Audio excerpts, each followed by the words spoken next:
Olá, pessoal, sejam todos bem-vindos. Eu sou a professora Vânia, eu sou professora de língua inglesa, eu trabalho em Arroio do Sal, faço parte do grupo GEG de Santo Antônio da Patrulha.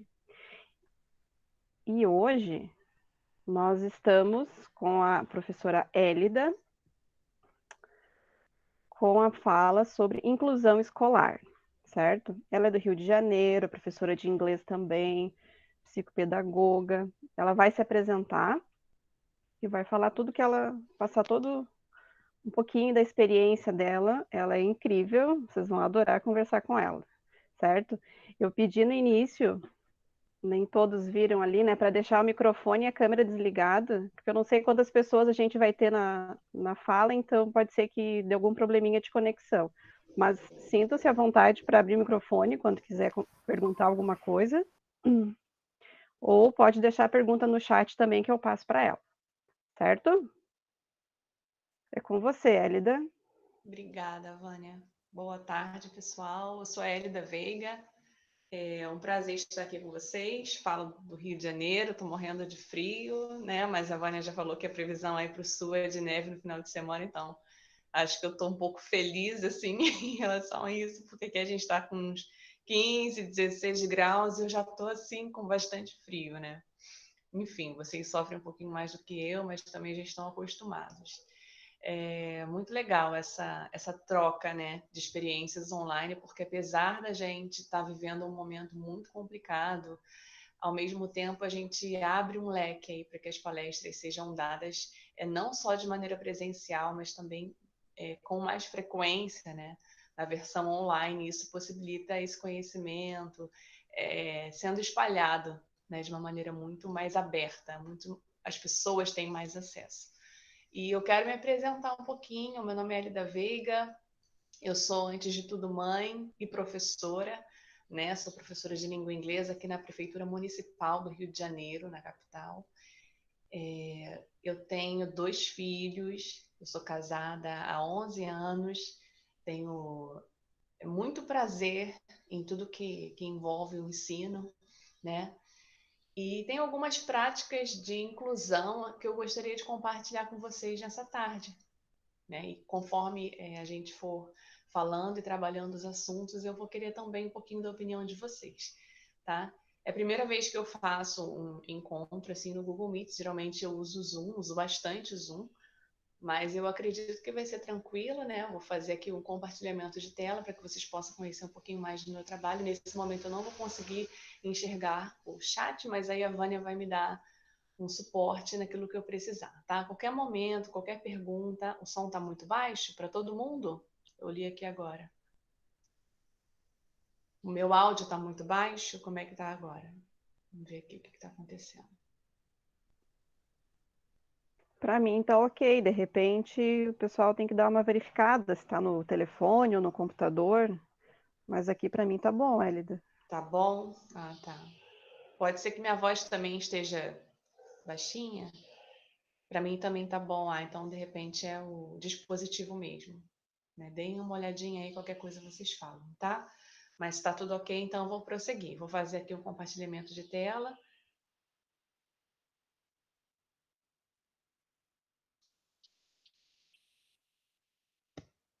Vamos lá.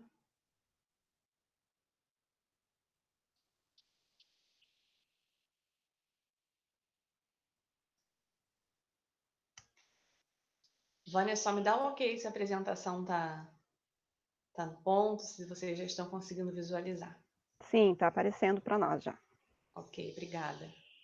Bom, nosso tema hoje então é inclusão escolar, desafios e estratégias para profissionais da educação. E eu não quero falar para vocês enquanto apenas psicopedagoga, embora essa formação, né, tenha me dado bastante suporte assim para o que eu acredito e para o que eu pratico hoje. Né? Mas eu quero falar enquanto profissional que está dentro da sala de aula, que está vivendo a sala de aula da maneira que ela é. Né? Eu sei que nós estamos em diferentes partes do Brasil, eu falo geralmente para o Brasil inteiro, nós temos diferentes realidades, diferentes salas de aula, mas aqui no Rio de Janeiro eu tenho uma sala de aula com 40, 45 alunos, né? Na minha realidade de município do Rio de Janeiro. Algumas particulares elas têm menos alunos. mas na minha realidade de município, eu tenho 40, 45. Nós temos alunos num esquema de aprovação automática, né? Até o terceiro ano, os alunos não reprovam, aqui no Rio de Janeiro, e então a gente precisa lidar com os diferentes níveis de alunos em sala de aula, o nível de aprendizado do aluno em sala de aula. É muito comum, numa turma de terceiro ano, a gente ter alunos prontos já, lendo, escrevendo, com toda ali uma bagagem de ajuda, de auxílio em casa, e também alunos que não conseguiram ainda alcançar esse objetivo de leitura e escrita, né? E só a partir do terceiro ano é que a Prefeitura do Rio começa a trabalhar com a reprovação dos alunos, né? Mas, por enquanto, ainda existe essa aprovação automática. E, diante disso, né, diante dessa experiência, a gente também tem os alunos incluídos, né? E isso aqui, pelo menos no Rio de Janeiro, infelizmente ainda não temos como prática reduzir o número de alunos por conta da demanda. Né? Nós temos escolas que ficam em áreas extremamente carentes, de crianças que precisam estudar, e a gente não teve ainda como diminuir essa demanda de crianças, de alunos, né, de uma forma geral, para que esses alunos pudessem ter uma atenção. Por exemplo, se para cada turma, né, um aluno considerado com necessidade especial ou um aluno com deficiência, a gente reduziria 3. Então, se a gente tem 2 alunos, reduz 6. Mas isso ainda não é uma prática aqui, até por conta da dificuldade também do laudo de muitos alunos, né? Mas a demanda de alunos aqui na Prefeitura do Rio é muito grande, né? Na escola pública aqui do Rio de Janeiro. Então é isso, hoje eu quero compartilhar um pouquinho das minhas práticas, né? Eu sou a Elida, eu tenho um Instagram chamado Ensino Criativo, né? Lá eu faço toda a divulgação do meu material. E eu comecei a criar esse material justamente por não ter nada na internet, nada que pudesse me atender. Eu precisava criar um material para um público específico, para todos os meus alunos, né? E como eu tinha ali uma variedade incrível de alunos na sala de aula, que é uma variedade muito bonita, na verdade, se nós pararmos para pensar, mas também muito desafiadora. Então, eu precisei começar a criar um material. Então, quando eu comecei a criar um material, muita gente se interessou. Então, eu criei ensinocriativo.com, também o Instagram Ensino Criativo, e lá eu faço compartilhamento desse material, eu mostro como a gente pode usar o material, né? Enfim, a gente vai, às vezes, para um pouquinho, volta, né? De acordo com aquilo que a gente consegue, a gente mantém aí as redes sociais e o nosso compartilhamento. Só que o trabalho que é feito por trás dessas redes sociais é um trabalho árduo, né? Mas existem práticas que podem nos auxiliar. E são essas práticas que eu gostaria muito de compartilhar com vocês hoje, tá? As minhas práticas em sala de aula enquanto professora de inglês.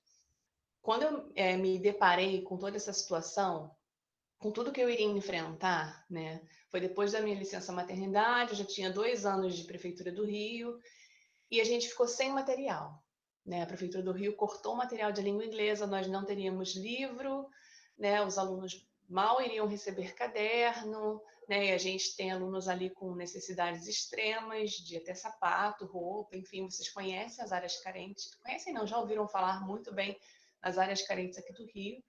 Então, eu precisava de uma ajuda, porque eu ia voltar da licença maternidade e eu ia trabalhar como?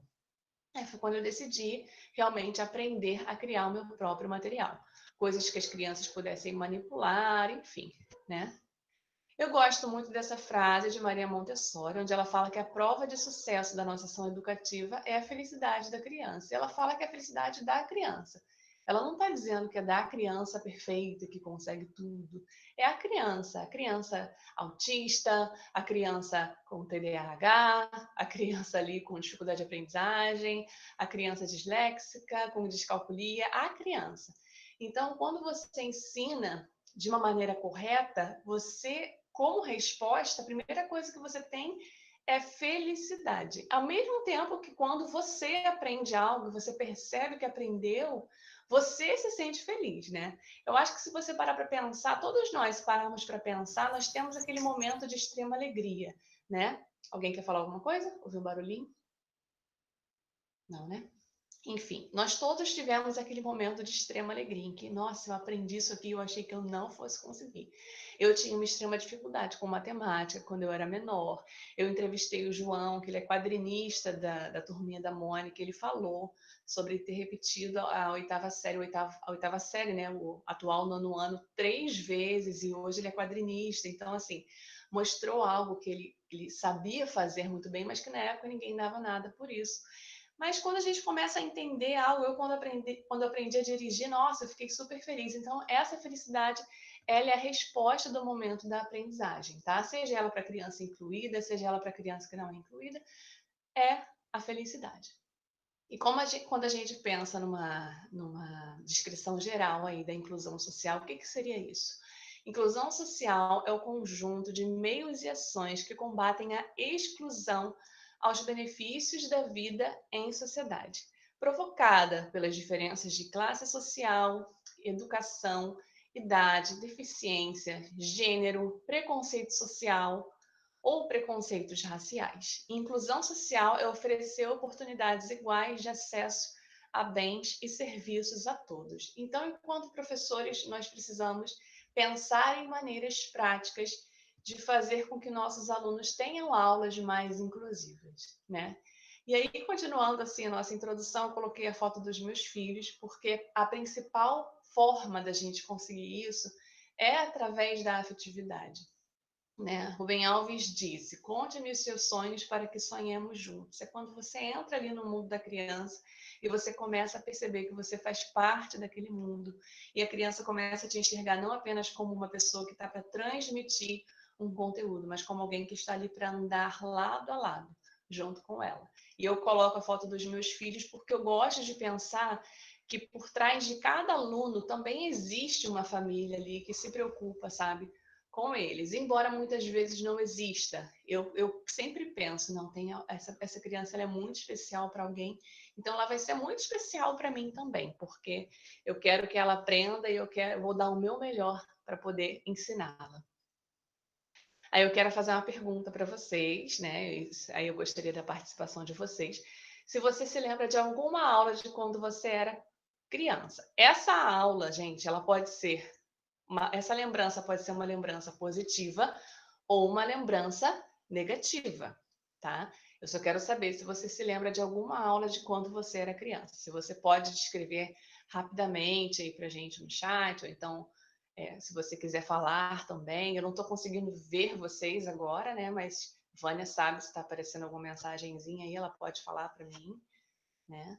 Para a gente poder comentar aí as respostas de vocês. Uma lembrança, pode ser uma vaga lembrança, uma pessoa, um objeto, um trabalho que você fez, se você se lembra de alguma coisa. Eu queria usar esses exemplos de vocês aí rapidamente. Oi, Elida, aqui no chat tem algumas escrevendo, ó. Aham. Peraí. Lembro sendo alfabetizada no colo da professora. Ah, gente, que Ah, lindo. o Zé Uma Batata, lembrança bem positiva, né? Aham. Outra, o Zé Batata, um boneco de meia com cabelo de alpiste, eu amava ele. Muito Ó, a legal. Jéssica lembra do jeitinho da prof, da letra dela. A Leda plantando uma árvore. A Beatriz, lembro das minhas aulas do pré. Muito Brincadeiras legal. na pré-escola. A Silvia, lembro da prof que me alfabetizou fazendo a letra S com massinha de modelar. Ó, Olha, massinha de a modelar. Vânia sabe, Vânia sabe. Vânia conhece isso. Mais uma. Na aula de matemática, com um pouco de dificuldade, a prof me disse impossível é só a morte, bora aprender matemática. Muito legal, muito legal. Vou parar então por aqui os exemplos para a gente também Bem não. legal. Muito legal. A primeira. Qual foi a primeira mesmo, Vânia? Só para eu queria comentar. Ah, no colo da No professora, colo a da colega que prof. foi. Isso. Para vocês perceberem como as nossas lembranças elas estão relativamente ligadas às emoções, primeiro, sejam positivas ou negativas, porque as aulas ruins também ficam, né, e traumatizam a gente. Mas graças a Deus vocês só citaram emoções positivas. Se tiver alguma negativa, Vânia, você pode me falar. Eu tenho algumas negativas que foram terríveis, assim, traumatizantes. Mas Ah, as positivas, elas pode falar. tem uma que Lembro de ter ficado de castigo uma tarde toda porque não sabia a tabuada de cor, na segunda série. Nossa, Ai, que dó. que dó. E que dó mesmo, né? Muito ruim. Então, assim, a colega falou sobre ser alfabetizada no colo da professora. Olha a quantidade de afeto que estava nesse colo, sabe? Como essa professora estava se preocupando não só se você conseguia fazer uma continha, mas te dando ali todo um apoio, um toque, né? Eu me lembro em uma aula de inglês desse ano, eu estava conhecendo ainda os meus alunos e eu percebi que um dos meus alunos tinha muita dificuldade de enxergar do quadro. Ele estava usando um óculos com um fundo, uma lente muito grossa. Eu conheço, porque o meu esposo ele precisa de um óculos também com a lente grossa, e ele até modifica um pouco o olhar da pessoa, e eu percebi que ele tinha bastante dificuldade. Então, ele olhando para o quadro, ele queria muito fazer, mas ele me pedia ajuda, tal. Eu, não, senta um pouquinho mais para frente. Aí teve um momento que ele fez assim para o quadro, que eu sentei do lado dele, eu coloquei a mão assim no ombro dele, ele olhou para mim, deu um sorrisinho, fez assim, sabe? Eu senti que ele se sentiu muito aconchegado ali. Eu gostei muito, é como se eu estivesse realmente em casa com os meus filhos dando algum suporte, né? Ao mesmo tempo que as emoções negativas, elas também nos marcam. Todas as vezes que nós temos emoções negativas em relação ao lugar, em relação à escola, em relação a qualquer lugar, nós estamos fora do nosso espaço, nós estamos fora daquele sentimento de pertencimento que nós precisamos ter. Eu estou aqui nesse quarto agora. Eu tenho uma cunhada muito maravilhosa que sempre me acolhe aqui para fazer as minhas lives e para fazer os seminários, enfim, os cursos. Porque em casa eu tenho dois meninos que colocam aquela casa virada, né, de cabeça para baixo. Esse momento, nenhum dos dois está dormindo, estão bem agitadinhos. E por mais que eu vá para o escritório, se eu fizesse uma live lá, vocês ainda iriam escutar as risadas ou o choro de alguém. Então, meu esposo ficou com os meninos e eu vim para cá. Eu fui acolhida aqui. Eu me sinto bem aqui. Eu sinto que eu pertenço a esse lugar. Mas se fosse uma pessoa que, lá vem a Hélida de novo, lá vem a Hélida pedir para vir para minha casa de novo, vem fazer essas reuniões, essas lives dela. Que coisa, que chato isso. Imagina se fosse assim, se eu viesse para cá por obrigação. Eu não ia querer estar aqui, sabe? Eu estou aqui porque eu me sinto bem, acolhida. Há um sentimento de pertencimento, né? Então, é assim que a criança deficiente ou a criança com necessidades especiais não atendidas, ela se sente, sabe, fora de lugar, ela se sente totalmente fora do seu contexto, né? Imagina uma pessoa se sentir assim a vida inteira. Nós estamos numa sociedade que não é inclusiva. Nós não temos calçadas, pelo menos aqui no Rio, né? Eu não conheço o Rio Grande do Sul, mas acredito que também não seja perfeito, né? Mas nós não temos calçadas com acessibilidade suficiente, não temos todos os bancos com rampa, sabe? No shopping aqui, por exemplo, só uma entrada que tem rampa, na outra, se você quiser, se você parar num táxi ou num Uber, numa entrada você tem que dar a volta para ir para outra. Então, é tipo, você tem deficiência sim, mas faça a sua parte, que a gente também não está aqui para dar de mão beijada para você. É basicamente isso que é feito numa sociedade. Então, assim, o que nós, como professores em sala de aula, podemos fazer para amenizar isso, porque já é tão difícil, sabe, para todos.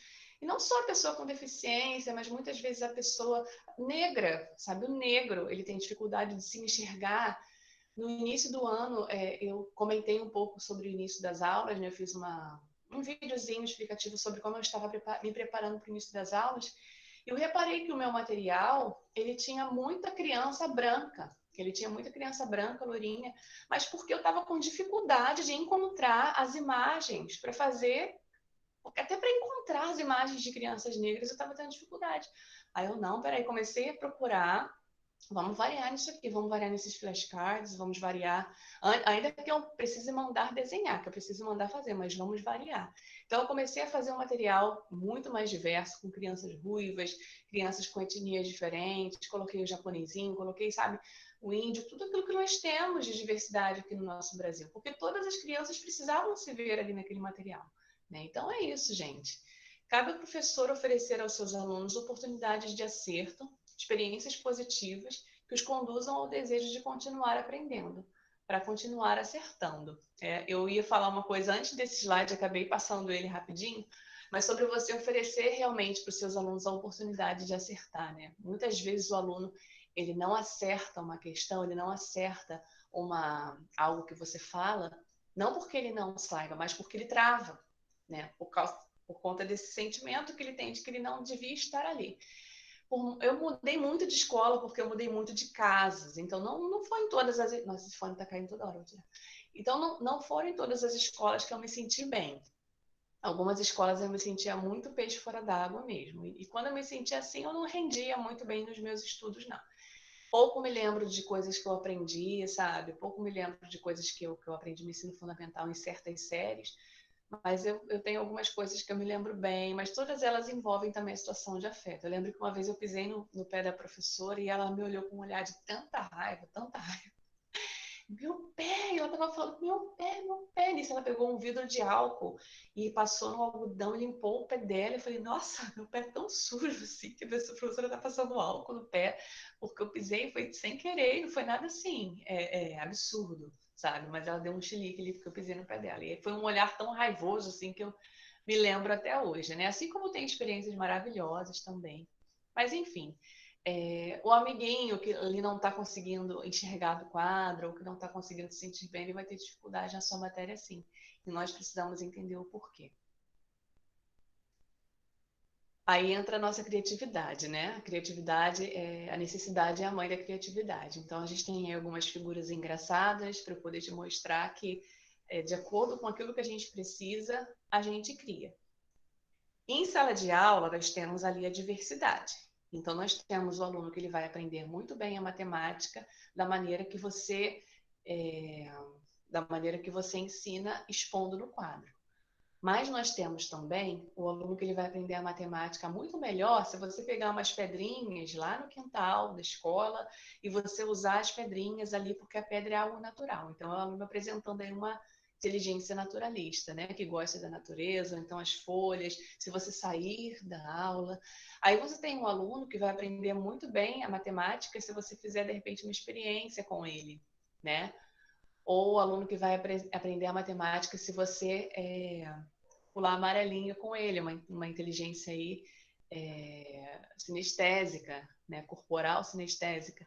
Então é muito importante nós pensarmos na teoria de Howard Gardner, que é um psicólogo americano que criou a teoria das múltiplas inteligências, essa teoria que nos faz acreditar que realmente cada pessoa tem uma forma diferente de aprender. A inteligência visual espacial, por exemplo, essa inteligência aí é zero para mim. Se me colocar em qualquer lugar que eu não conheça e me der direção, eu vou me perder. Né? Eu preciso estar ali com o Waze ligado, com algum mapa ligado, me dando direção. Para mim é zero de verdade. E se eu voltar, se eu for a esse lugar e tiver que voltar no dia seguinte, eu vou ligar o Waze novamente, porque eu não estou familiarizado, então para mim eu tenho essa dificuldade. A inteligência musical tem pessoas que estudam e não conseguem cantar, né? Eu, quando fiz um dos cursinhos, eu indiquei para os professores que queriam aprender um instrumento musical para cantar a musiquinha, o ukulele. Um montão de professor comprou o bendito ukulele e a maioria está falando para mim que está lá parado, que até hoje não conseguiram aprender a tocar. Eu peguei o ukulele no primeiro dia eu estava tocando, mas assim, eu sou envolvida com música desde pequena, tenho uma família envolvida com música também. Então, vai também da inteligência que você é dotado. Eu sou dotada de uma inteligência musical, né? Em contrapartida, a visual espacial, para mim, é zero. Não é boa para mim. Eu sou da inteligência interpessoal, sabe? E da intrapessoal também. Eu consigo me compreender bem, consigo me colocar no lugar do outro, mas tem gente que tem essa dificuldade, né? Já a sinestésica corporal não me peça para ficar fazendo muito movimento com o corpo, porque eu não sou muito dessas. Então é bom a gente também entender que temos essas múltiplas inteligências dentro de sala de aula que nós precisamos, né? Variar um pouquinho na nossa forma de ensinar. Algum comentário, Vânia? Alguma coisa? O pessoal está gostando aqui, o pessoal alguns já conhecem, né, a teoria, estão gostando, falaram do Uhum, material concreto, né, do lado a uhum, importância do afeto, né, cada um sim, é de um jeito, né, então o sim, ok. pessoal está gostando muito. E só como complemento, nós criamos porque temos a necessidade de fazer com que o nosso aluno aprenda. O conteúdo é importante, porém a forma de ensinar vai determinar o prazo da informação na memória do aluno. Né? A gente percebe quando o professor não quer ensinar. Nós fizemos um curso, a Vânia até participou, um curso de neurociência, com uma especialista em neurociência muito renomada aqui no Rio de Janeiro, muito respeitada, que é a Andréa Fernandes. Ela vai estar até no Hub, né, que é um evento gratuito que vai ter agora. Ela mandou agora há pouco o link, depois compartilho com vocês. E ela falou sobre todo o passo a passo para que a informação ela chegue na nossa memória de longo prazo. E esse passo a passo é, primeiro, falaram aí da questão dos materiais concretos. Primeiro, vem a estimulação sensorial, porque a informação chega para a gente através dos sentidos, seja olfato, seja tato, visão, paladar, qualquer sentido da informação, ela chega aí. Daí você precisa de atenção para que a informação vá para a memória de curto prazo, e depois você precisa de emoção para que a informação vá para a memória de longo prazo. Por isso que lá no início, quando eu falei se vocês se lembravam, quando eu perguntei se vocês se lembravam de uma aula, eu queria saber o que tinha ficado na memória de longo prazo. Foram coisas que, de alguma forma, causaram emoção, seja ela positiva, seja ela negativa. Então, é muito bom que o aluno ele perceba que o professor está ali com aquela vontade de ensinar, com aquela vontade de fazer com que o aluno aprenda. Eu tinha um professor de matemática que, não, gente, não, sério, aquele homem não gostava de ensinar, de verdade, assim. Eu não lembro nem o nome dele, para você ter ideia, assim, não marcou para mim, ele não gostava de ensinar. Ele não ficava feliz quando a turma aprendia e ele não demonstrava ficar frustrado quando a turma não aprendia ou quando a turma não estava interessada. Já tive uma professora chamada Bebel, Isabel, mas era Bebel, de tanto que a gente gostava dela, de história no ensino médio, que ela era super empolgada. E quando a turma mostrava para ela que não estava afim, ela ficava muito frustrada. Era uma marca dela. Então é isso mesmo, sabe? O professor ele precisa realmente ficar frustrado. Agora o professor mostra que não está nem aí, né? Tipo esse professor de matemática, ele não estava nem aí se a gente aprendia, nem aí se a gente não aprendia, então ele não tinha estratégia, chegava lá, dava a aulinha dele, daquele jeito, e a turma inteira ficava de recuperação, e ele não mostrava estar nem um pouquinho incomodado com isso. E aí algumas possibilidades, algumas coisas que a gente pode fazer, né? Eu vou mostrar algumas atividades sobre a inteligência naturalista. A inteligência naturalista, eu acho ela muito importante porque ela é pouco explorada hoje em dia, né? E na essência da educação, a gente fica muito fechado na sala de aula. E a gente se esquece do quanto a gente pode aprender com a natureza. As experiências que a natureza nos proporciona, elas são defendidas desde a época do primeiro jardim de infância, quando a criança ela não era tão exposta à natureza assim. Existia um homem chamado Froebel, que muitos de vocês devem conhecer, né? Se escreve F-R-O-E-B-E-L, se escreve Froebel, né? Mas a gente fala Froebel. Ele criou o primeiro jardim de infância. O que ele fez? A primeira coisa que ele desmistificou naquela época era o fato de todo mundo enxergar a criança como mini adultos, né? De colocar a criança para ser tratada como adulto desde pequena. Não, criança vai ser tratada como criança. E ele juntou crianças órfãs, crianças que não tinham onde morar, crianças muito carentes, em um espaço e ali ele criou brinquedos próprios para essas crianças brincarem. E frequentemente ele expunha essas crianças a ambientes naturais, porque ele acreditava que a criança ela precisava estar ligada à natureza o tempo todo, porque a natureza ela tinha muitas experiências importantes para passar. Hoje, uma das minhas maiores frustrações é o meu filho não ter o mesmo contato com a natureza que eu tinha quando eu era pequena. Porque eu fui criada em praias, fui criada entre Copacabana e Búzios, que são dois lugares de praia. E Búzios, na época, era um lugar muito roça, sabe? Muito gostoso, assim, de fazendas e mato. E eu fui criada ali, nesse ambiente, de pegar cana-de-açúcar e cortar com a faca, sabe? Eu sei que muitos de vocês sabem do que eu estou falando, de subir na árvore para pegar uma manga. Eu fui criada nesse ambiente. Esse ambiente, para mim, fez muita diferença para mim. Eu desenvolvi habilidades ali que hoje eu nem sei. Foram tantas coisas que eu aprendi, tantas habilidades que hoje eu nem sei, assim, a quantidade de benefícios que elas trouxeram para minha vida. As lembranças são muito gostosas, sabe? E hoje eu tenho um filho que está preso em casa por conta de uma pandemia, sabe? Ele está tanto tempo em casa que ele nem quer sair. Às vezes a gente quer sair para dar uma voltinha de máscara, a gente já está começando a sair um pouco mais, está começando a liberar algumas coisas aqui, mas ele não quer, ele prefere ficar em casa, né? Então, na verdade, eu quero muito que isso passe logo para que ele volte à rotina dele, né? Mas, enfim, a natureza ela nos traz muitas experiências. E a gente pode aproveitar a natureza para tudo, não só para uma aula de ciências, mas levar a criança para fora, para uma aula de inglês, uma aula de história, uma aula de geografia, usar terra, usar sementes, plantar. O formigueiro, ele ali tem tantas informações importantes em um formigueiro, sabe? Enfim, a natureza é tão boa. Tem a questão do casulo, né? Os professores de inglês vão conhecer a historinha da Caterpillar. Então, assim, tem tanta coisa boa na natureza, a gente precisa explorar mais a natureza com as nossas crianças. E, ao mesmo tempo, a inteligência corporal, né? Que também a gente pode fazer isso do lado de fora da sala de aula. Alguma pergunta? Tudo bem? Tudo certo. O pessoal também está falando aqui da lembrança de morar no interior, né? Também. Muito bom, né? É, Uma pena que a gente não tenha isso para as nossas crianças hoje em dia, assim, tanto como nós tínhamos, né? é. Então, vamos lá. A aprendizagem significativa, ela é o seguinte. Tudo que a gente aprende tem que ter significado, né? Eu aprendo para alguma coisa, né? Eu estou aprendendo francês porque em 2 anos eu quero morar na França. Não é verdade, eu não estou dando só um exemplo. Mas eu estou dando esse exemplo porque é a maneira como nós adultos conseguimos organizar o tempo, né? A organização de tempo na nossa mente é muito diferente da organização de tempo da criança.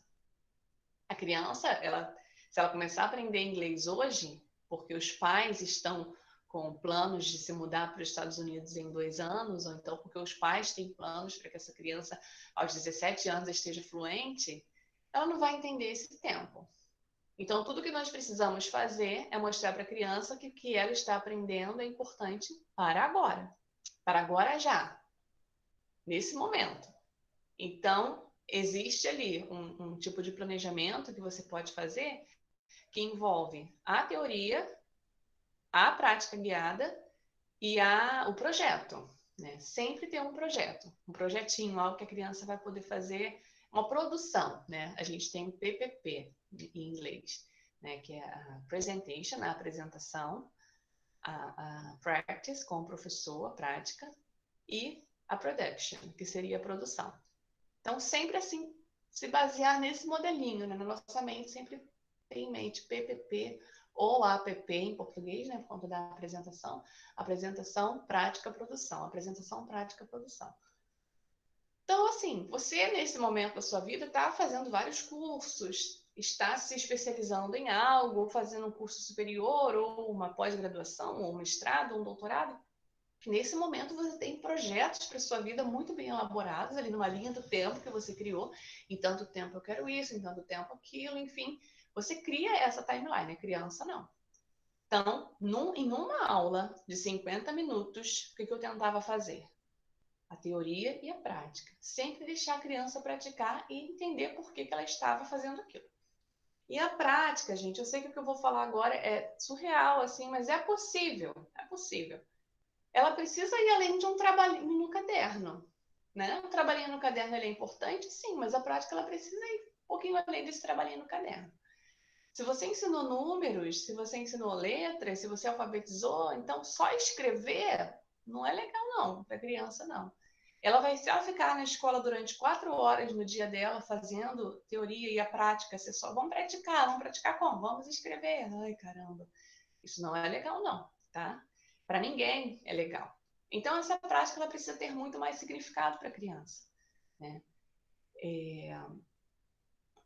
Vamos lá. Não, ainda não. Vou voltar para cá. Vamos pensar numa aula de matemática, né? Os professores de matemática que estão aí vão me entender bem. Vamos pensar numa aula de matemática para crianças de 6 anos, lá na fase de alfabetização. Quando você explica para a criança 1 mais 1, 2 mais 2, 3 mais 3, ok. Aí depois, o que seria a prática? Uma prática com você, né? Ok, a apresentação foi você explicou o seu conteúdo da sua forma, ou contou uma historinha, ou colocou uma aula expositiva no quadro. Aí depois veio a sua prática. Aí a sua prática, ela é o quê? É você fazer um jogo junto com a criança. Pedir a participação, ainda que seja com quadro, sabe? Pedir a participação. Aí depois vem uma produção, né? Que produção? O que vocês podem pensar aí como produção? Para esses números simples, para esses cálculos simples, que não envolva o caderno, algo que não envolva apenas escrever o caderno. Queria que vocês escrevessem aí, Vânia vai me falar, porque existem formas da gente praticar 1 mais 1, 2 mais 2, sem ser só escrevendo no caderno e fazendo aquele modelo de continho que a gente conhece, né? Mas vamos lá, de que forma que a gente poderia estimular essas crianças?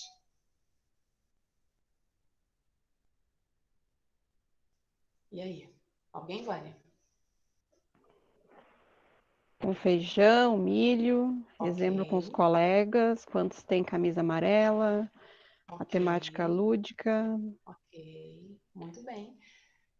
E um mercadinho, né? Eu sempre falo sobre a brincadeira do mercadinho. O mercadinho é uma das brincadeiras assim mais completas, na minha opinião, porque a criança ela aprende ali funções, as funções de cada um, ela aprende a descrição, ela aprende preço, ela aprende sistema monetário, ela aprende tanta coisa, ela aprende a contar, ela aprende a dar troco, ela aprende mais, aprende menos, sabe? Então, tá aí uma brincadeira excelente aí para fazer com as crianças, ensinando os números, né?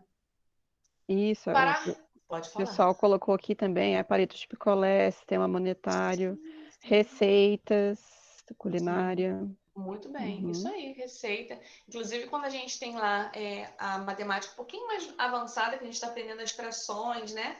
A gente tem um quarto, um terço, então fazer receitas que envolvam esse tipo de linguagem para as crianças é muito importante. Tem uma professora que fez uma pizza de verdade com as crianças, sabe? Depois elas foram cortando, comendo e aprendendo ao mesmo tempo. Foi bem interessante, assim, uma professora em uma escola muito boa que eu trabalhei aqui no Rio, né? Eu sempre falo um pouquinho sobre não oferecer o que é muito fácil. Para criança, o que é muito fácil, com o tempo perde a graça. Eu coloquei aí algumas fotos bem genéricas aí da internet da fase inicial da criança, né? Brinquedos que não são fáceis, atividades ou coisas que não são, que não são desafiadoras, perdão, não são desafiadores. Então a gente tem um copo 360 que não derrama água nunca. Não sei quantos de vocês pegaram um bebê aí nessa época, né? Foi a época do meu bebê, mas eu não comprei esse copinho, porque se o bebê tem um copo 360 que não derrama água nunca, isso é muito maravilhoso pra gente no início. Porque a água não vai derramar, o seu chão não vai ficar sujo. Mas o bebê ele vai demorar muito mais para entender que se você fizer isso aqui, o copo derrama. Então, quando ele pegar um copo normal, ele vai achar que ele pode fazer o mesmo movimento que ele faz no copo 360. Então, tá aí uma facilidade aí que não ajuda em nada, né? Por mais que a criança seja tenha necessidades ou dependendo do nível da criança, é importante ela se sentir desafiada, né? A menininha aí tá com o pratinho que não derrama o biscoitinho também, ou então cobrir, impedir a criança de sentir a água no olho só porque ela é incômodo, mas depois é tão gostoso sentir a água no olho, então ela nunca vai ter a chance de sentir que é bom, né? De sentir que é algo gostoso. Tem uma série, acho que é Piper, se não me engano, é um passarinho, uma animaçãozinha bem pequenininha da Pixar, acho que é da Pixar, que passava no Telecine, acho que é Piper, se eu não me engano, Piper, um passarinho que ele tinha muito medo da água, né, das ondas, e a mãe dele parou de dar a comida para ele, parou de pegar a minhoquinha na boca dele, porque agora ele precisava ir até a beira da praia para poder pegar sozinho. Só que ele tinha muito medo da onda. Aí um dia ele se entregou para essa onda, ele percebeu que quando essa onda chegou, ela não era tão ruim assim. Ele viu muitas coisas bonitas lá embaixo. Depois ele só queria ficar lá embaixo. Então, dá essa oportunidade, né, para as crianças entenderem o que é desafiador. Aí então, tem alguns exemplos de painéis, né, com atividades do dia a dia que geralmente são desafios para as crianças. Agora eu estou com um pouco de medo do horário, só me avisa para eu poder me organizar. Tá, agora são 20 para 6. A gente pode passar um pouquinho do horário, se não tiver A gente problema tem para até que ti. horas? Até às 6, das 5 Ok, às 6, mas pode tá bom. passar um pouquinho, não tem problema. Se o Não pessoal dá tempo. quiser falar no microfone ali, abrir o microfone também, tranquilo, tá, pessoal? Então, tá bom. Eu vou terminar daqui a pouquinho, aí a gente já abre o microfone um pouquinho para o pessoal para repartir experiências. Alguém deu o exemplo aí do palitinho de picolé, né? Terminando a questão das facilidades. Aí tem aí algumas atividades que são um pouco mais desafiadoras para as crianças. Atividades que eu mesma confeccionei, né? Que eu gostei muito de fazer e que eu comecei a praticar com as minhas turmas. Então, aí, uma atividade que ela ativa a inteligência espacial e lógico matemática da criança que a criança ela vai brincar com palitinhos de picolé e construir figuras com palitinhos de picolé, né? Essa é uma das minhas favoritas, gostei sempre de usar nas minhas aulas. Além de usar da criança aprender e desenvolver inúmeras funções, né? Coordenação motora fina, atenção, coordenação olho-mão, né? Tudo isso em uma atividade, eu ainda aproveitava e ensinava inglês. Então, eu ensinava as cores em inglês, né? O espaçamento, isso tudo eu fazia com uma atividade bem simples como essa. Eu te garanto que era muito mais atrativo do que uma aula simplesmente dada no caderno, né? Essa é uma foto também de uma das minhas aulas, tá? Esse ano de 2018 foi um ano que eu pude praticar muito todas as coisas que eu acredito em relação à educação. Foi um ano de muita experimentação. Eu ganhei uma sala para trabalhar, porque nós, professores de inglês, pulamos de galho em galho, né? A gente vai de sala em sala. Mas esse ano foi um ano de muita experimentação. Eu tive uma sala só para mim, então eu falei, quer saber, eu vou aplicar aqui tudo que eu acredito. Vamos experimentar. Vamos ver se dá certo, vamos ver se não dá certo. Aí eu tinha um aluno, num momento, tirei a foto num momento de extrema concentração, que ele estava de qualquer forma tentando pegar um peixinho, né? E essa atividade aí foi um pouquinho mais difícil, porque não tinha imã, não tinha nada, então ele queria pegar um peixinho. Um outro aluno estava ali dando força para ele. E ao mesmo tempo em que eles brincavam com a pescaria, que eles faziam todas essas situações, eles pegavam peixinho. E por que eu estou mostrando essas atividades para vocês em uma palestra que é sobre inclusão? Porque essas atividades que são concretas, são atividades concretas, elas atraem as crianças, todas as crianças, todas. Eu não estou falando só de autistas, só de não, todas as crianças se sentiam bem nessa salinha. Eu posso abrir a boca e dizer, na minha sala todas as crianças gostavam de ficar. Não tem nenhuma criança que entrava por aquela porta e falava, quero voltar, não. Eu tinha nessa salinha crianças que quando acabava a minha aula, elas não queriam voltar. Elas queriam continuar ali. Porque a nossa maneira de aprender era muito gostosa, sabe? Elas se sentiam muito bem ali. Então, eu tive experiências com crianças especiais muito legais nessa salinha, em 2018. Eu fiz questão de fazer um baldinho de lápis de cor escrito skin color, né? Quem é professor de inglês sabe o que significa, quem não é, significa cor da pele. Eu coloquei nessa caixinha, nessa latinha, nesse potinho, todos os lápis de cor que são cor de pele. Porque a gente tem aquela questão de cor da pele rosadinho, né? Aqui no Rio de Janeiro, pelo menos, a gente usa muito. Me dá uma cor de pele, me empresta um lápis cor de pele. Eu tive uma situação de uma menina negra me pedir um lápis cor de pele. A professora, me empresta um lápis cor de pele? Eu, cor de pele de quem? Ela, cor de pele. Eu falei, cor da sua pele? Era uma menina negra, né? Aquela pele bombom, bonita, brilhosa. Cor da sua pele? Ela, não, tia, isso aqui não é cor de pele. Aí eu fiquei, caramba, ela não tem noção, assim. Ela não tem, ela não teve dimensão do que ela falou, né? Ela disse que a cor dela não era cor de pele. Aí eu falei, claro que é cor de pele, então eu entrei todo o ensino. Aí eu, quer saber? Chega disso, vamos fazer ali, vamos explicar, né? Nessa época eu contei com a parceria de um amigo, deixa eu achar aqui o slide, depois eu mostro para vocês.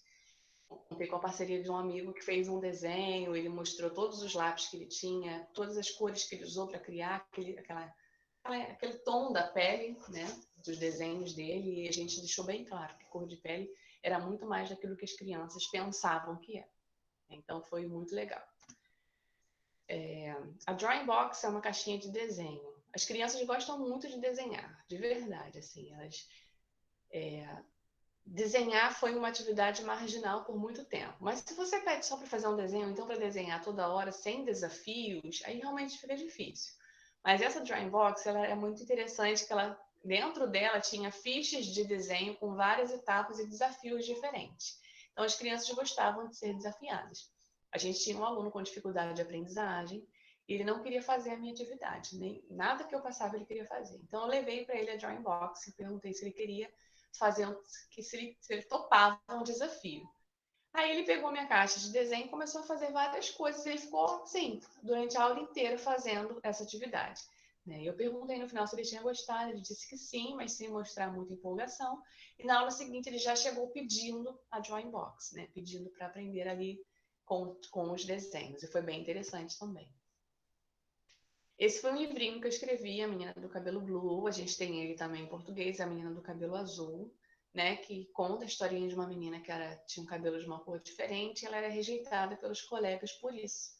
Né? E no final eles percebem que não era nada disso, que ela era uma menina muito legal e ela tinha as características de uma menina que poderia ser amiga de qualquer um, como todos eles eram. Né? Então é uma historinha aí de vida para as crianças entenderem também a importância, né, da igualdade, assim, da igualdade social, né, da inclusão. Aqui no Rio de Janeiro, quando chega Dia dos Namorados, a gente tem uma situação nas escolas que eu não sei se é comum em todos os locais, né? Mas assim, essas crianças que vocês estão vendo aí na foto, eles têm o quê? 9, 10 anos. Quando chega o Dia dos Namorados, é muito comum que crianças assim nessa idade, elas já fiquem pensando nisso, né? Fiquem pensando, não sei o quê, vamos, tia, você não vai comemorar o Dia dos Namorados? Ai, tia, porque eu não sei quem gosta de não sei quem. Então, eu falei, como que a gente vai fazer isso? Eu digo, não namore pronto. Não é época. Sim, claro que eu tenho que dizer, mas como que eu posso reverter isso? Ao invés de simplesmente dizer não, como que eu posso oferecer uma maneira, né, de eles tirarem essa ideia da cabeça, essa ideia que não está na fase ainda, e colocar uma outra ideia. Então a gente criou aí o Correio da Amizade, foi muito legal, porque eu mandei fazer uns coletes para as crianças. Já tinha mandado no início do ano, né? Cada vez que elas usavam, eu levava para casa, lavava, era tudo de viscolar, que era super facinho de lavar. Foi um investimento legal, porque quando elas colocam esse colete, elas se sentem, né? Porque qualquer coisa que a criança faz diferente, uma roupa diferente, ela já é vista de uma maneira diferente, então eles se sentem muito bem. Eu escolhi essas 4 crianças e eles foram pelas salas de aula recolher cartinhas de agradecimento, de amizade, para poder espalhar pela escola. Então, professores receberam diversas cartinhas, amigos e muita gente. Foi muito legal, um projeto muito legal mesmo. Alguém aí citou a massinha. A massinha é elemento obrigatório na minha sala de aula, tá? Porque quando um aluno não consegue aprender da maneira convencional, ele aprende com massinha. Então, aí eu tenho algumas figuras de um aluno que ele mostrou uma habilidade muito legal com massinha. Na verdade, eu nem sei se essas esculturas são dele, porque ele tinha realmente uma habilidade sobrenatural de fazer algo assim muito parecido mesmo, fazia abóbora de morangos, tomates assim, e era um aluno autista, né? O nome dele era Josué. Josué tinha muita dificuldade de se concentrar, Josué tinha muita dificuldade de dormir, era muito comum ele chegar na sala de aula dormir assim pesado, porque não tinha conseguido dormir durante a noite, passava a noite às vezes no computador ou na internet, no celular. Não tinha muito suporte da família, né? Não tinha laudo, mas a gente percebia, né? Eu não vou dizer que ele é autista, mas assim, a gente já tinha, assim, a família falou mais ou menos, então algum médico deve ter falado, né? Mas a família não entregou um laudo para a escola. E isso é muito comum aqui no Rio de Janeiro, acredito que em todas as escolas do Brasil. E o Josué não ficava quieto na aula de ninguém, gente. Eu não vou dizer que é mérito meu, sabe? Mas o Josué com a massinha, o Josué, ele teve assim, foi perfeito, foi perfeito. Por quê? Os alunos começaram a perceber os talentos do Josué. Ele não era antes respeitado enquanto pessoa, enquanto todo mundo tinha um pouco de medo dele, não queria ficar perto. Quando ele sentava, o pessoal ia para longe, né? Ele era um pouco violento. E quando ele começou a fazer as esculturas de massinha, o que eu fiz? Gente, Josué, eu comprei biscuit, que é aquela massinha que endurece. Eu falei, gente, comprei massinha aqui, Josué vai fazer. E quando ele fizer, depois que ele fizer, eu vou colocar num saco, a gente vai brincar de adivinhar, tá? Vamos colocar a mão dentro do saco e vamos dizer os nomes das frutas em inglês. Falei isso com a turma e o Josué ele fez praticamente uma oficina ali naquele momento na sala de aula, ensinando as crianças como mexer com massinha. Aí a gente colocou vários vídeos na hora lá no YouTube para as crianças olharem, aprenderem a fazer coisinhas diferentes. Josué também se interessou. Resultado: a escola percebeu isso, né? A gestão da escola percebeu a mudança e convidou o Josué para participar de uma oficina em que ele era o professor, né? Ensinando para as crianças da classe especial da escola como fazer tudo aquilo que ele sabia fazer com o biscuit e com a massinha. né? E não preciso nem falar como isso foi importante para a autoestima dele. Eu acho que se alguém fizer para ele a mesma pergunta que fizeram, que eu fiz para vocês no início da palestra, se alguém fizer essa pergunta para ele no futuro, ele vai responder que isso marcou a vida dele, porque é nítido o quanto marcou. Uma pessoa que saiu de uma posição extremamente marginal, no sentido de ficar realmente à margem, né, na lateral ali, de ninguém querer ficar perto, para uma posição de quem pode ensinar alguma coisa. Isso é muito mágico, né? Maravilhoso isso. Mais algumas atividades de massinha, sempre ensinando, sempre mostrando que eles podem fazer cada vez mais perfeito, não só amassar o bolo, mas simplesmente criar coisas bonitas, né? A gente criou também massinha em sala de aula. Tá aí uma opção de mercadinho também, brincar de shopping center com as crianças. Esse shopping center foi feito com moedinhas, eles aprenderam os números em inglês e quando eles estavam bem afiados na numeração, né, de todos os aprendizados de todos os números, a gente criou um dia de shopping. Então eu recolhi doações, recolhi brinquedos, comprei umas coisinhas também e fiz aí um dia de shopping com eles. Eles tinham que falar inglês durante a compra, né? E foi um dia maravilhoso.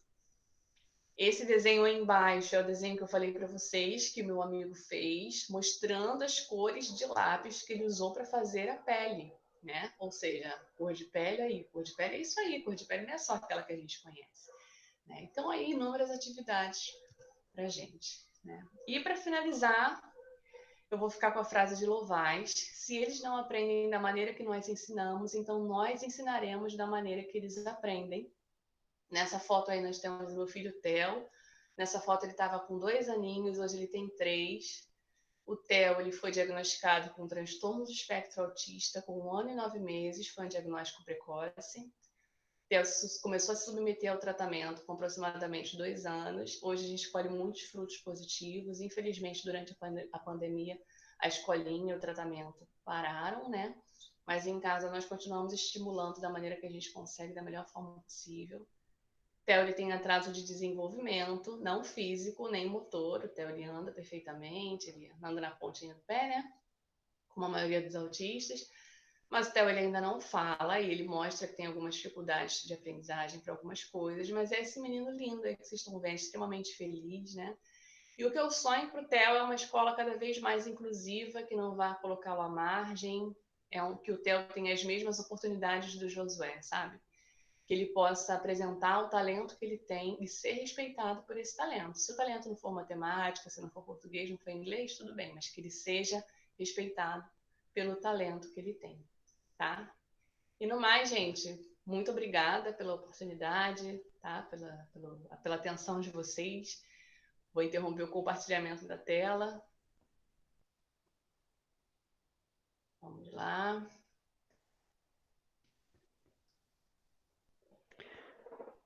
O pessoal está gostando muito, aqui todo mundo te elogiando no chat, falaram de Agora eu algumas consigo ver. experiências. Uhum.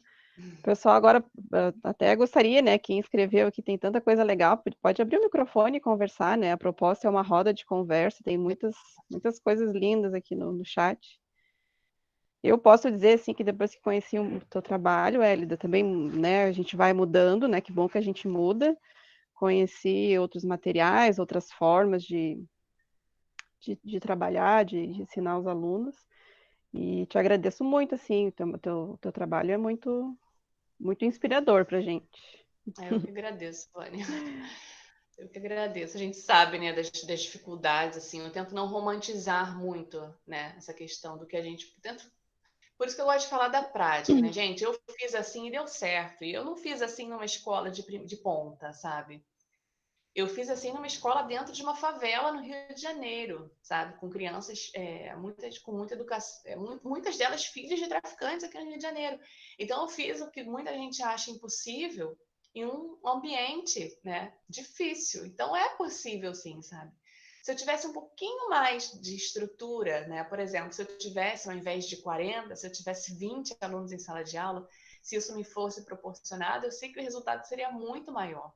Mas como a gente sabe, nós precisamos fazer o nosso melhor, né? Com aquilo que nós temos, nas condições que nos são oferecidas, né? E o meu melhor naquele ano foi esse. Foi esse. Élida, Pode falar. eu Estou encantada com a tua fala.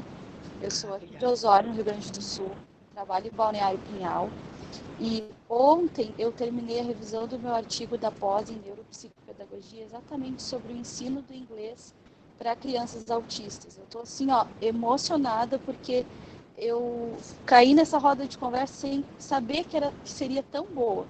E te dizer assim que eu tenho turmas que tem 20 alunos e eu faço coisas práticas também. E agora tu me motivou muito mais. Assim, eu já fiz livros sensoriais para eles. Procuro sempre fazer, né, coisas diferentes assim. Então eu estou encantada.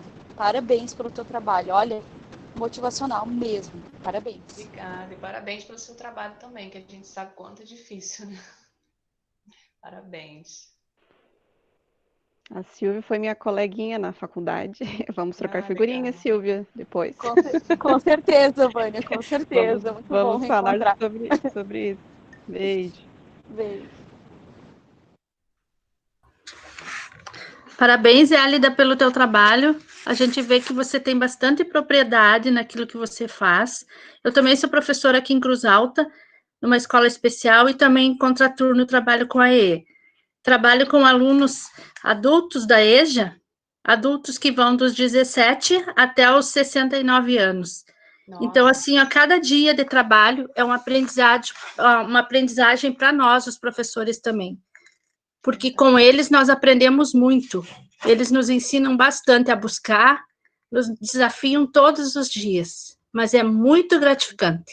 Fico muito feliz com o teu trabalho e saber que tem pessoas especiais como você que estão dando conta da educação especial, que precisa de tanta coisa, de tantos recursos e da percepção das pessoas. Um abraço para ti. Obrigado pela oportunidade. Obrigada, Jocasta. Você falou uma palavra aí fundamental, né? Percepção, né? Perceber mesmo. Acho que a percepção é isso mesmo. Eu gosto muito de usar a palavra observação, mas a gente observa para quê? A gente observa para perceber. Perceber se o jeito que eu estou ensinando está sendo suficiente para aquele aluno que está ali quietinho, né? Que está demonstrando alguns sinais de que não está tudo bem. Então, é realmente a percepção que a gente precisa ter.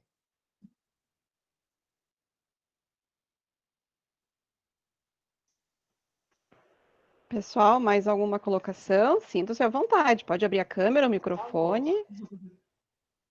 Tranquilo. Aqui estão pedindo o slide. Depois, se tu puder, Elida, deixar o material, a gente coloca no site daí. Posso, com certeza. E vocês podem conhecer também o trabalho da Elida no Instagram, né? O Ensino Criativo, tem bastante o Instagram material. É tudo junto, @ensino criativo. Quem quiser conhecer, a gente sempre está colocando algumas coisinhas lá.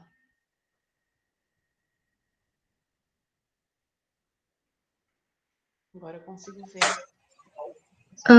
Eu queria colocar assim, muito boa a tua fala, muito boa as tuas colocações, as tuas experiências. Eu já tive em sala de aula com crianças de diferentes casos, autismo, um bem leve, outro mais severo, né? Entrei como estagiária, me deparei com situações assim bem diferentes dentro da sala, com situações bem difíceis de lidar com o trabalho assim inicial que estava acontecendo. E baixei a cabeça e a questão que tu falou ali, que muitas vezes esse planejamento, esse olhar, esse carinho, né, essa acolhida de pensar como esse aluno vai aprender e ver essas crianças se desenvolvendo e aprendendo e tu pensar na forma de cada um, que cada um está se desenvolvendo, olhar para cada um, porque dentro da sala de aula a gente tem inúmeras maneiras de aprendizagem, né? Inúmeras crianças, e então, assim, muito boa a tua colocação. Muito obrigada. De nada, imagina. Obrigada pela participação também. A Vânia colocou aí o endereço do site, né? A gente tem um site, tem um blog também. Elida, muito boa a tua palestra. O meu relato eu sou merendeira escolar, E a escola que eu trabalho, claro, nós estamos em pandemia, tem muitas crianças com laudo, sem laudo, mas muita inclusão, e às vezes eles encontram a cozinha, que é onde eu trabalho, para conversar, ou, Olha, ou que para dizer, interessante. ou até para dizer, tia, tô com fome, tem alguma coisa aí para mim? Tem, senta aí que eu vou te dar. Nem que Ai, seja, gente. se é o dia da comida, se é o dia do lanche, tá, senta aí. Tem vezes, eu sei que os professores têm muitos alunos para atender. Às vezes, eles são colocados fora da sala de aula para não atrapalhar. Isso acontece. Eu vejo realmente isso. Verdade. Mas eu não consigo ficar só dentro da cozinha. De vez em quando eu dou uma fugida nos corredores. E esses que eu conheço, eu peço permissão para os coordenadores. Por um acaso eu posso levar ele até a cozinha, ou ela até a cozinha, para ir lá, um lanche, alguma coisa? Pode, porque eles tomam uns remédios tão fortes. Às vezes uma alimentação dá um ânimo para eles, né? Sim. E isso é muito bom, porque eles conversam muito com a gente. Bom, Eles, Marta. eles Nossa. trocam muitos relatos, assim, deles. E uma boa comida nos faz também, né, gente? É Porque aquela comida verdade, tu afetiva, sabe porque a que... gente fala da educação afetiva, eu tenho uma amiga que ela defende a comida afetiva, aquela comida que é feita, aquele pratinho de, sei lá, de macarrão com ovo, mas que é feito com todo carinho ali só para você, né? Isso É abastece isso. qualquer um, né? Aí eles questionam, mas eles não vão te atrapalhar? Eu disse, não, bem capaz. Aí vão entrando as crianças menores dentro do refeitório, e eles são tão ingênuos que eles, assim, eu posso ficar aqui enquanto os pequenos estão aqui? Pode ficar. Eles acabam conversando com os pequenos. É o pertencimento, né, Marco? Que a gente estava falando. Às vezes ele se sente pertencente ali àquele grupo, mas não ao grupo dele. Ao grupo, de repente, tá, Não. né? Exatamente, porque, por incrível que pareça, nós fazemos um tratamento diferente para a criança menor do que para o maior.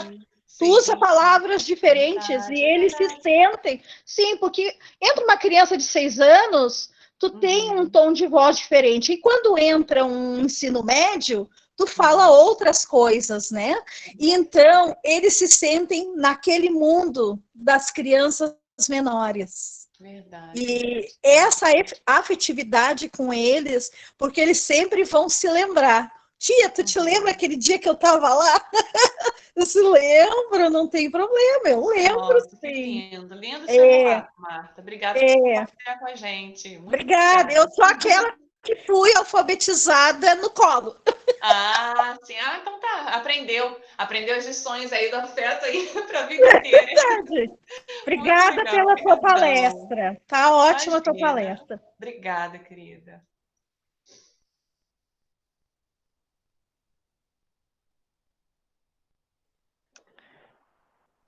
Pessoal no chat aqui, né? Tu tá acompanhando, Hélida, também? Agora tô. Sou Isso. acadêmica em licenciatura em geografia.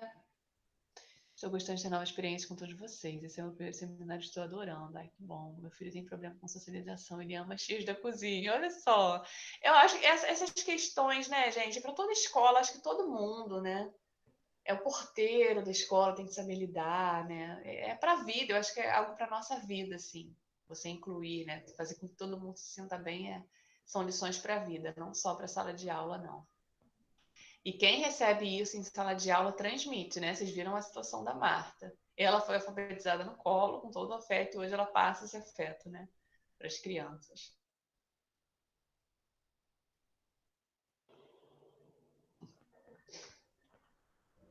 Pessoal, mais alguma uma interação? Sinta-se à vontade. Depois essa gravação vai estar disponível no site, vocês podem rever, tá? Aproveitar.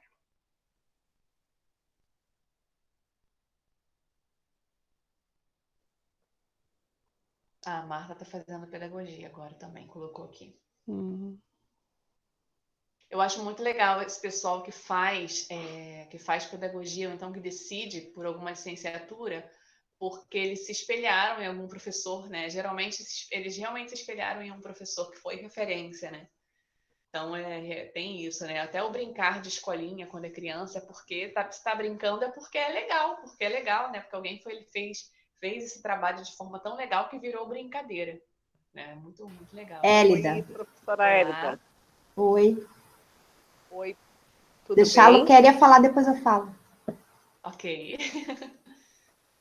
Eu quero te agradecer por este momento único que você está proporcionando para nós. Eu não Obrigada. costumo falar, geralmente eu escrevo mais do que falo. Mas assim, ó, eu participei já desde segunda-feira, estou participando desse seminário, mas os teus relatos, a tua conversa, assim, o que você proporcionou para nós neste momento foi maravilhoso, enriquecedor, e pode ter certeza que foi muito motivador para mim. Eu, como aluna de licenciatura de Geografia, hoje tenho 52 anos, tenho um filho de 13 anos que passou por muita dificuldade de socialização, e eu, como mãe, tive que aprender e reaprender para auxiliar. E agora, neste momento, vendo a tua fala, assim, nossa, foi muito enriquecedor. Quero te agradecer por tudo e que Deus te abençoe. E espero que se multiplique o número de profissionais que têm um amor à profissão como você tem. Obrigada por tudo. Luquéria. Beijo. Muito obrigada. Beijão. Oi, eu queria agradecer também e relatar tudo. Eu sou professora da sala de recursos, mas eu trabalhei com maternal 2 por 20 anos. E há pouco tempo eu recebi a mensagem de uma aluninha do maternal que escolheu pedagogia e agradeceu que ela escolheu, porque eu fui a professora dela. E ela tinha como referência, olha o tamanho, né? 3, 4 anos. Nossa. E para ela, assim, foi bom e eu sempre fiz com muito amor e carinho, porque eu também amo o que eu faço. Nossa. Então, eu queria deixar um relato. Muito presente isso. Eu já tive alunos que se decidiram por ensinar inglês, porque foram meus alunos em um curso de idiomas, nem crianças, eles eram adultos já, assim. Ele tinha, não adultos, né? Tinha 16 anos na época, e ele fez 18, ele já começou a lecionar inglês em cursinhos e se especializou, fez faculdade, enfim. E depois ele me mandou mensagem dizendo que a escolha dele eu fui uma influência muito importante, assim, para a escolha dele, né? Acho que é por isso que a gente sente tanta saudade da sala de aula, né, gente? A gente está sentindo essa questão do distanciamento, porque não tem nada como a sala de aula, né? Ela é assustadora, dá medo e, ao mesmo tempo, é um presente para a gente, né? Quando a gente realmente pega o jeito, né? Não tem nada pior do que o primeiro dia de aula numa turma que você não conhece. Eu acho que é o pior dia do ano. Você entrar naquela turma, meu Deus, e encontrar aquele pessoal, não sabe como vai ser. Mas quando você começa a se sentir em casa, que seus alunos têm aquele jeito de te recepcionar, aí realmente... E rapidinho a gente se apaixona, né, Élida? Sim, sim. Rapidinho. O primeiro dia se assusta, mas a paixão vai crescendo. Ela cobre, exatamente. Obrigada, Ângela. Obrigada.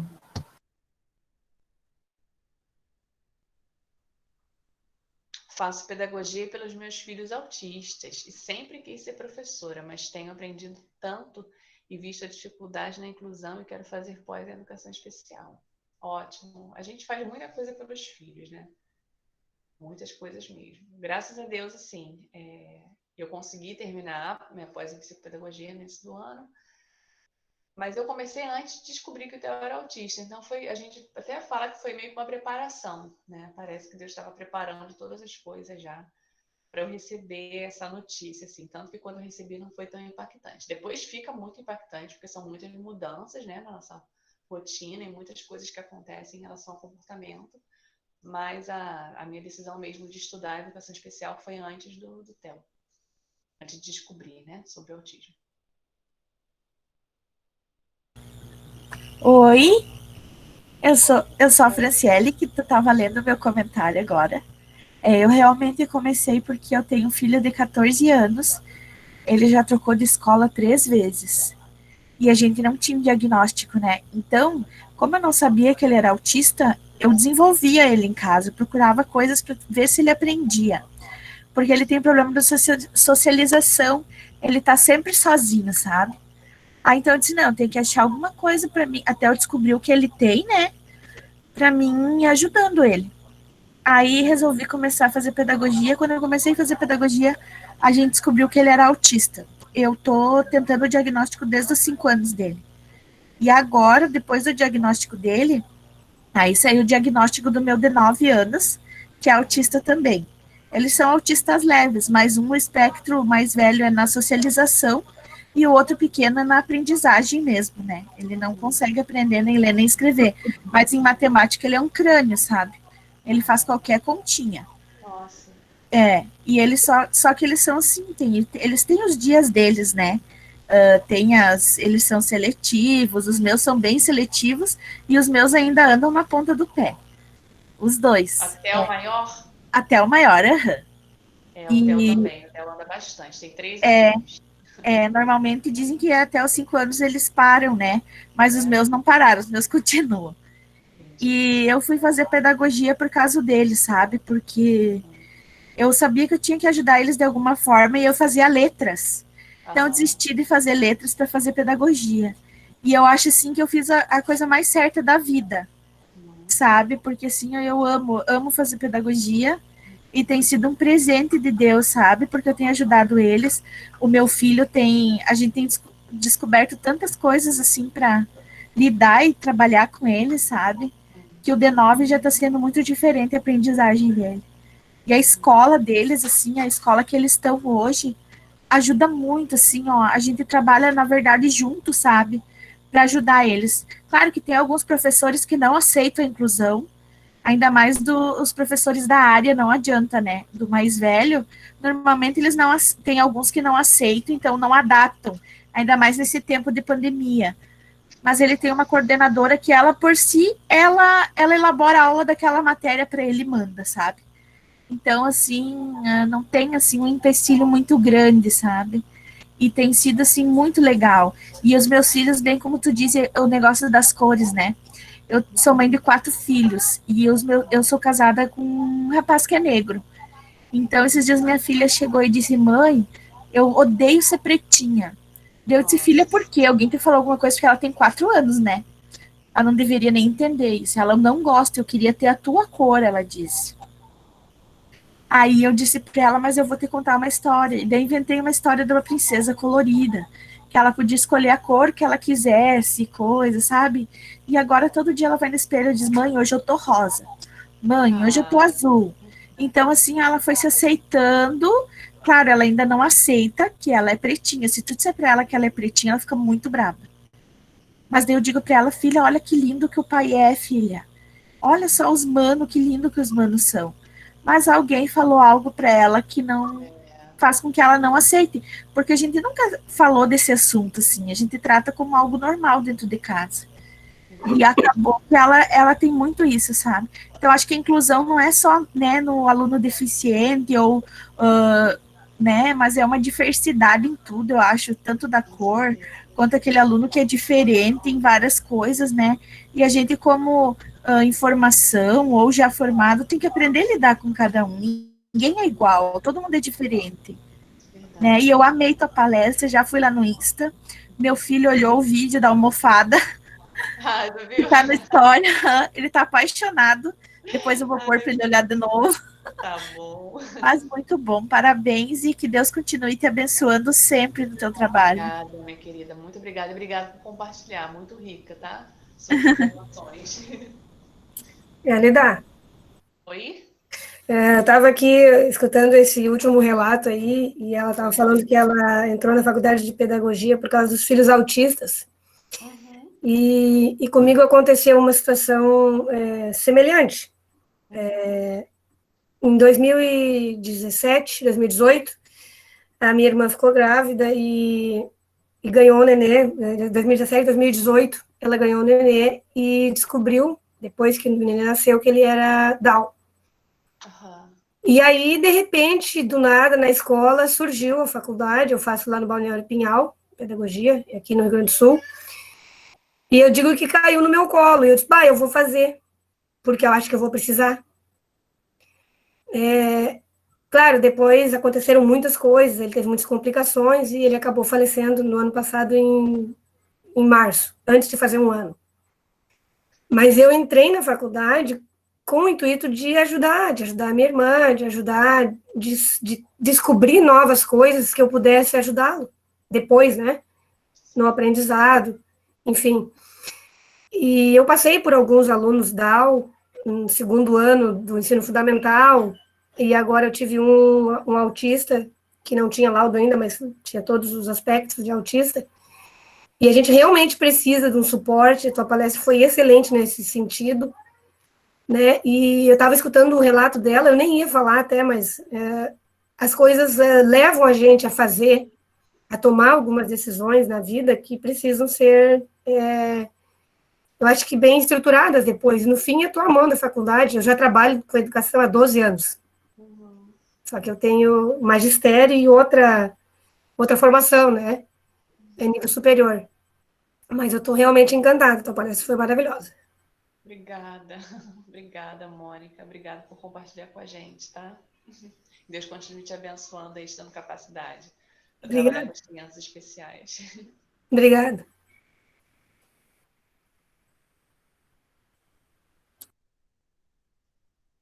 Cadê a Vânia? Estou aqui, estou lendo os comentários. A Sara é minha colega da minha escola. Incluir é a todos. Cada pessoa tem suas habilidades e tem seu valor. Incluir é ser solidário com o outro. Ó, a Mônica é prima da Silvia, ó. Tudo em casa aqui. Nossa. Ai, ai. Então tá, se o pessoal tiver mais uma intervenção, senão a gente vai encerrando. Agradeço demais a disponibilidade, Hélida. Eu quero agradecer a todos, quero agradecer a você, Vânia, por todo o suporte, pela excelente moderação. Muito obrigada, tá? Por levar a reunião de uma maneira leve, tranquila. Foi muito gostoso, um bate-papo muito gostoso mesmo. Eu que agradeço. Foi uma honra estar com vocês essa tarde. Foi muito bom, né? O nosso seminário está bombando, digamos assim. A gente está desde segunda, né? Encerra amanhã, todos os dias, falas muito boas, né? E tudo vocês podem rever depois no site, tá bom? As gravações, a de hoje e amanhã já vai estar lá, tá bom? Palavrinha final, Hélida? Quero agradecer a vocês. Qualquer coisa que vocês precisarem, podem me chamar lá no privado do Instagram. A Vânia sabe, pode ser que eu demore um pouquinho para responder, mas eu sempre respondo. O WhatsApp também, eu tenho o link. Eu gosto muito de ter esse contato com vocês. Qualquer coisa que vocês precisem, que eu envie, que eu indique, ou então coisas que vocês queiram compartilhar comigo para que eu também possa aprender, porque eu também estou aprendendo muito com essa rede de professores ao redor do Brasil. Davi, isso aqui lembrei de você, dá uma olhada. Compartilhem comigo também e vamos manter contato. Acho que a palavrinha final é essa, não vamos perder contato, porque a gente aprende muito uns com os outros. É isso aí. Foi uma tarde muito boa, muito proveitosa, certo? Agradeço a todos em nome do GIG Santo Antônio da Patrulha, Polo de Santo Antônio, né, nosso seminário estadual. Agradeço a presença de todos.